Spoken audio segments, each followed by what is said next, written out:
Hi, I'm Jennifer Stein. Welcome to Mainline MUFON, the Mutual UFO Network's program here at Radnor Studio, Channel 21. My guest today is Alex Chianetti. He is an award-winning journalist, researcher, explorer, and filmmaker. He was born in Argentina and he immigrated to the United States as an adult, and he undertook coursework studies at MIT, USC, and UCLA. For 30 years, Alex has been focused on scientific field research of UFOs, lost civilizations, ancient archaeology, and exploring the possibility of extraterrestrial visitation in the past and possibly our present times. He was a disciple of the late Dr. J. Allen Hynek, the pioneering astronomer who had headed the famous Project Blue Book. That was our official government's project to investigate and research UFO reports, which officially closed its doors in 1969. During the last decade, Alex discovered two pre-Incan cities in the central Sierras of Peru, not yet officially registered as archaeological sites. While exploring in the Chilean high desert, Alex found figures similar to the famous Nazca lines of southern Peru. Alex is a true explorer, making 3 expeditions to a system of caves in the Amazon jungle that showed evidence of advanced civilizations in the ancient past. Alex documentaries have been broadcast on Fox, NBC, A&E, the History Channel, the Sci-Fi Channel, and other networks. Alex Chianetti was one of the original consultant producers on the Ancient Aliens pilot series, helping to develop their first 2 seasons, with conceptual ideas that was based on his research. These episodes were The Mysterious Worlds, featuring the Marcahuasi Plateau in Peru, and the Hayu Marcador in Peru. He also consulted on their episodes Underground Aliens, where he exposed the caves of Tayos, which is in Chile, and several other Latin American mysteries. He is the author of 3 books, Parallel Worlds, which has produced Mundus Paralelos in Spanish, and The Tayos Odyssey by Inner Traditions and Bear Company, and UFOs, The Last Confrontation, UFOs over Argentina, that will be published by the Flying Disc Publishing Company in the UK in 2020. Alex produces a news program in New York and New Jersey for the Univision network, and previously he has been a producer for a news program called Australia TV Network. Alex, welcome very, very much to Mainline MUFON. My pleasure, yeah. We're really delighted to have you here. Okay, happy to be in. So where did this all begin for you? Where and what was the impetus behind the development of this sort of research? I think I was a curious child, and when I was growing up more, I was kind of in a Catholic school, and I didn't really believe what I was learning through the original classes, and I used to escape from the regular hours to take refuge in the library of my Salesian school to read about explorers or books on travel to remote areas. But also I was intrigued by the mystery of who we are, where we come from and where we are going, no? The past, the present, and the future. Did you have an early sighting as a child, as many researchers do?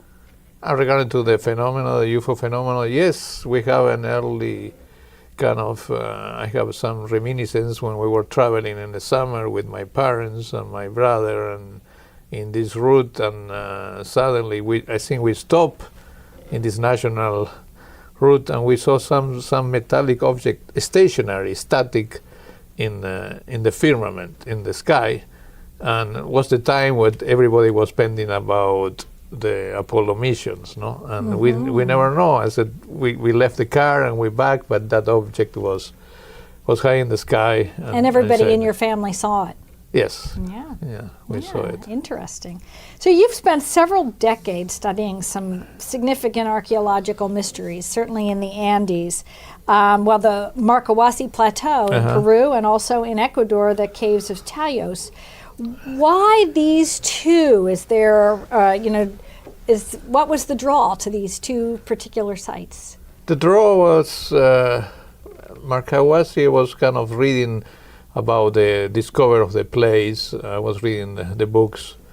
That was kind of in the late 70s, and Daniel Russo was a Peruvian intellectual who kind of in the 50s discovered this high remote plateau in almost 8,000 feet over the level of the sea, where they have these sculptures, these stone sculptures who really changed with the light, and was his theory was fascinating and was really connected with me. Now, And are they natural sculptures, or do people think they were sculptures in the past, or are they just natural landforms that are bizarre? Can you explain it a little bit for those who don't know? They may want to research it. well, kind of my life is connected to that kind of ancient mysteries when we cannot really prove was an advanced civilization. We know the Incas built these humongous megalithic constructions and 1,000, a couple thousand years ago, but they were based also in more remote previous cultures. And my intrigue was they have a technique to kind of modify the rocks, and Russo have this kind of theory with in a kind of 3 square miles there were hundreds of these figures, and these figures have you could see the figures more with clarity in the solstice and the equinox. And when you go there, you feel you are kind of in the beginning of times. And he connected with very prehistoric. He talked about the proto-history, the history before the prehistory. And when you see this kind of face, who looks like the Sphinx of Egypt, and you see another figures connecting with Africa and Europe, I said, what is this kind of convergence of many figures, statues, carvings? He used the terminology optical carvings, what they use. So figures with, when you see the translation of the sun on the zenith, they acquire movement. And I said, who was this culture who have the capacity? And I was putting kind of all the pieces together, and also connect with the underground world, what is also below the plateau. There are kind of caves, and were legends with inside of this plateau. Maybe there were some ancient manuscripts who could explain about the civilization before the deluge, before the flood. Right. And I did an expedition in 2003, and we found this kind of the beginning of a kind of a tomb, an ancient burial. Under the Marcoassi Plateau. Under the plateau. But Russo never found it. Before his death, he said, I want you to continue my research. But in that time, I was looking for many mysteries. As I said, I am explorer of mysteries of the sky, and I am explorer of mysteries of the inner Earth. Inner Earth. And that connect with speleology, spelunking, who had been one of my dedication in the Andes, no? When I was exploring other caves and this cave system who connect along the Andes, so connect Marcoassi with your next question. Right. Well, what I was going to ask about the Marcoassi caves is, did you find evidence that makes it look like there was ancient workings in the caves, or any kind of ancient structure or ancient large stones that seem to be not natural for a cave? Did you find evidence of that there? Well, was a legend with that caves continue to the below of the base of the mountain, where the people entered there, or they were sacrificed, and they escape of ceremonies, and they finish in the base, kind of a couple thousand feet below. I said that had to prove was a system of tunnels, no? But yes, I proved that we found this brick. Unfortunately, it was a big landslide after, and that was covered, and the mayor of the city kind of stopped any intrusion of professional or archaeologists, non-professional archaeologists, yes. So let's move on to the caves of Teos in Ecuador. What drew you to them, and what did you find there? Well, that connect Marcahuasi connect with Tajos. Before that, I was exploring another cave called the Cave of Brujas, Cave of Witches, and a friend of mine was a very well-known speleologist who also, he was more deep, and in 1976 he had an expedition. He was part of the first international expedition to Tajos, and he was part of the previous one. He was one of the discoverer of the Tajos system. His name was Julio Goyena Aguado, and he was a kind of a mentor too for my work in my early teenage years. And in 1976 he went, and he was escort. He was one of the escorts to our astronaut Neil Armstrong. Well, Neil Armstrong was part of this expedition, being part of Scottish heritage, and he was invited as the godfather of that international, and Julio went with them. But was a legend regarding in Tajos, as in Marcahuasi, was a depository of a kind of an ancient lost treasure, but the lost treasure was not talking about gold, but talking about a knowledge, the knowledge of these ancient cultures, for example, how to build, to move huge boulders, rocks, polishing, and build cities. The Incas were kind of, for example, they were heritors of this tradition, but get lost. We don't know how they move so big structures with the knowledge we have today. Engineering, we cannot repeat places as Pisac or Ollantaytambo, or many parts of the basement of Machu Picchu. And that I connect that story. But in the Tajos caves, my interest was one photo Julio showed me from a previous expedition, of the expedition of the 60s or 70s, about the cornerstone. If it was a cornerstone in 2 angles and 4 angles, that means the cave was elevated and was kind of polished with unknown lost technology. And that was intriguing me. And finally, my expedition in 2007, one of my third expedition, I found that cornerstone to prove the artificiality of this underground city exists there, and as above, below, no, and looks like kind of an atomic shelter when you are there.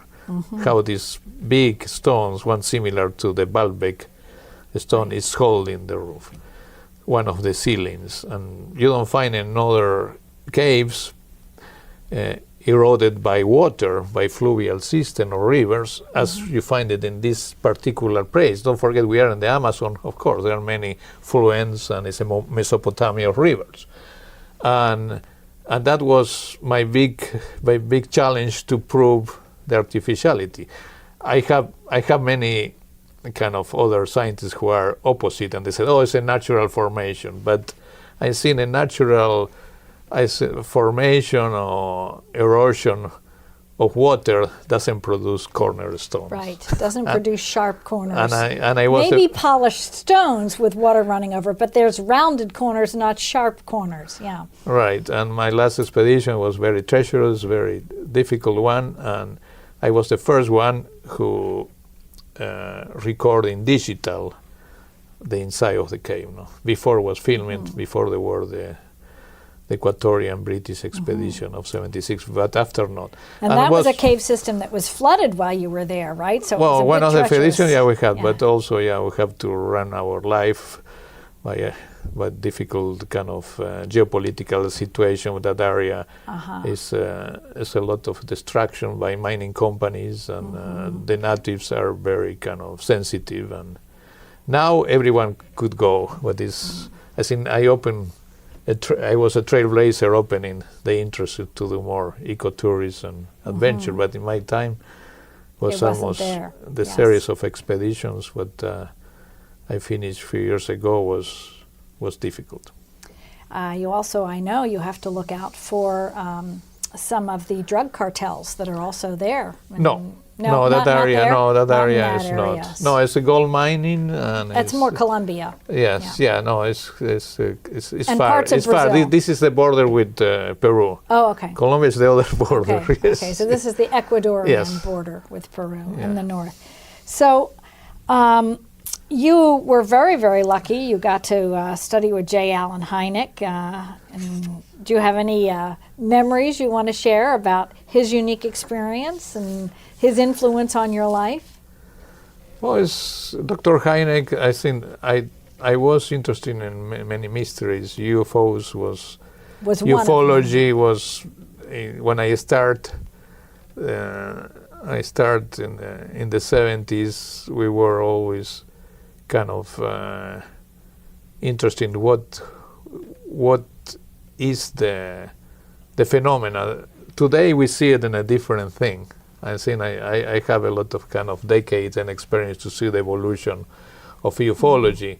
That as today we're mixing with a lot of craziness with the kind of more realistic research. No, we already in the late 70s we have that two kind of schools. We have that two lines, and that is being a group of young, curious, serious kids in that time. We try to look for the more scientific, more logic approach, and we create a group. It was called Comisión of Investigaciones Ufológicas, the Commission of Ufological Investigation, and we publish a magazine, UFO Press. And this was in Argentina? In Buenos Aires, Buenos Aires. Argentina, yeah. And we have corresponded with the CUFOs. And that Hynek was interesting, was recommended by Europeans, other researchers, and he came to a congress, and we started the friendship between my group and personally with myself. And I started to be kind of also in charge of the Spanish edition of Hynek magazine, the International UFO Report.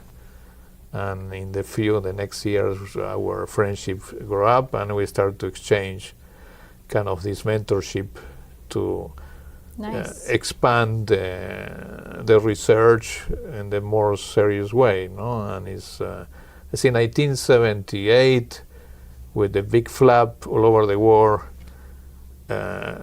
create many followers. Also, all the kids who we were watching Close Encounters of the Third Kind. Right.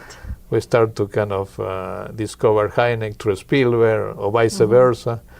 But Argentina, also its government and its press, is more open about the UFO topic, or have you not been? I mean, you have a major head of military who has spoken openly about it. And right. From the 70s, already, no matter where many military presidents and government, they were kind of open to the subject. From the 60s to the 70s, were sightings in 1960 in the Antarctic bases. And also the armies, either the Navy, the Army, the Air Force, they start to be kind of open, but they were witness, and they were published in the regular magazines in that time. They were not official, official projects, what they were visible, but they really exist in the 60s. And I have a friend who was also a close friend, a writer, a poet who was consultant to that, the first civil group, and he started to recollect. Well, he was a journalist, and the Navy need in that time some expert, and he started to go to research. And after, they were kind of some separate, but they were still respecting the thing. And I was one of the first countries before Brazil who really have the official projects, no? So I don't know if you've seen this or not, but it was brought to my attention actually by the producer here at Radnor Studio 21 that the History Channel is doing a whole series called Project Blue Book, and I think it starts January 8th and I think it's on history. So, and it's all about J. Allen Hynek. So you'll have to check it out. Maybe you should call the producers and find out if they need any help. And some of the historical data. I think you will have to edit this part, but I'm going to tell the story. I was going to send you an article. 2 years ago, you know, I am independent producer, and I developed series. I present the project about what's called the Lost Files of QFOs, based in Hynek, to history and A&E. They were very interesting. They called me. I could show you all all my emails, and according to the son of Hynek, who had been my friend and helping me with analysis of videos on the last years, Dr. Allen Hynek introduced me to him when I arrived to this country, and one of the reasons I arrived to this country was my friendship with Dr. Allen Hynek. But unfortunately, he said, they ran with your concept. And I think that is not, for me, I am very kind of affected by that. And it's would have been nice if you'd been in on the production process. Oh, my lawyer said, why you don't try to go to be consultant? And they didn't accept it. One, I originally presented the idea and didn't let me neither. And it's a kind of what you could do. That is a particular thing what you present to these networks. Yes. But nowadays we have a lot more freedom with what's available out there and what we can do. You know, with just locally produced things, public access, and we can go straight to YouTube with our own programming. So we don't need the bigger networks. You could produce other stories about Hynek. I seen another independent company produce something about the Blue Book, but the Blue Book is public domain anyway. No matter they cannot put a trademark. Right. Yes. Right. So, what do you think about the current state of ufology? Do you think that we're moving towards disclosure, or do you think we've had disclosure as of December 17th? A lot of people think December 17th, 2017 was a real turning we point. have the anniversary, you know, and I'm going to talk tonight about that. And it's interesting. It's an evolution of involution, or it's a steady thing, or it's a mediatic thing. All media move the strings of culture and the common practice, the common daily life. In the early 80s, I remember we brought Hynek to start the opening of the files of the Air Force in that time to have some help. I think we were, in a certain grade, my original country was pioneer. And after I collaborated with other countries in South America to get interested in the opening, cooperating. We are not talking about opening the files, but I don't think militaries or any government have the clue for resolve the phenomena. Right. That is, it's very lazy to wait. You are going to find no one country the has all the solution, answers. right? And they don't have any. They will not have, I think, the monopoly neither. Right. We need to be a little more open and collaborative. Right. And we opened the way in Chile and Peru, trying to kind of have cooperation between civilians, ufologists, and the military of defense forces, as you could research. That happened in Belgium in 1989 with the flap. Right. And they were connecting the Europeans, and it happened in Italy, it happened in Spain. Actually, the United States was trying to collaborate with that as well. A gentleman by the name of Scott Jones worked under somebody named Pell, blanking on his name, a congressman. He was literally charged with the idea of trying to cooperate with other countries and share and exchange artifacts and information. But once he got agreements for cooperation, then our government didn't want to participate anymore. Yes, his name is Scott Jones. He wrote a book about it. Yeah, I don't know if you're familiar with his work. I know the name, but I didn't really explore. I think, we are at a turning point. 1 year later, we didn't have any kind of conclusive side from this part, but as I was telling, it's a movement now between China and Russia and the rest of the world to unite to disclosure and bringing the project to UNESCO and to the UN in 2019. And that has been happening in the last few months. But it's an initiative coming from China. From China. Yeah, with China, what the subject was always forbidden. We have only one researcher, I remember, and he couldn't remember Sun Chi, he couldn't talk about that. He was kind of always cautious. Well, lots happened in China. They've had 5 major airports shut down with UFO activity. Oh, China have a lot of cases. Every country around the world is not a monopoly for any country. The phenomenon is in the atmosphere and every day we have a challenge. And with radio astronomers, for example, this radio astronomy station from Ireland who have some kind of result from a new system that apply with using lighting communication coordinated with the old SETI program. They said they have results since 2016. And nobody's talking about that. Okay? Europe have a lot of more unity than the States. Here we are still debating about Roswell, but we are not seeing the future, we are seeing the past. It's nothing wrong, but it's kind of I think it's always also a mediatic thing, no? Yes. For example, they interested with the Project Blue Book. Project Blue Book was as Major Quintanilla, who also was my friend, and I was editor of his memoirs years ago. He said it was a fiasco, no? It was They have already the determination to debunk. Yes, no? always. And he was a physicist. He didn't really talk when he was working and fighting with Hynek, but he was kind of open to consider was an explaining phenomenon. He told me that. I couldn't explain Socorro case. And that is still well, so Socorro is a very famous case. We've had some of the researchers on here on this program discussing it.